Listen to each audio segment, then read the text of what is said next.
total installed capacity is 456 gigawatt, and there are different constituents of thermal, that is coal, lignite, gas, diesel. The maximum contribution is by coal, that is 46%. Lignite percentage is 1.45% of total installed capacity.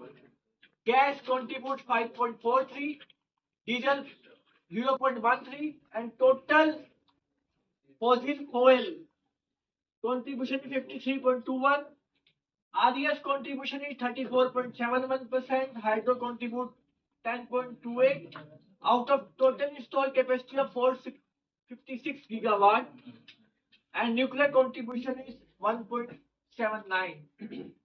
And if you look at the total generation within a renewable, it comprises of hydro, biopower, wind, solar.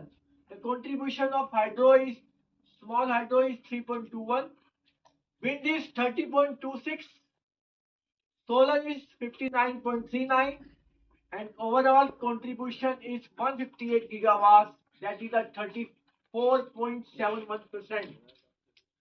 This was the all about the installed capacity scenario of fossil as well as renewable energy in India for the month of November 2024. And you must follow all this data at the site of CA, and you can download it.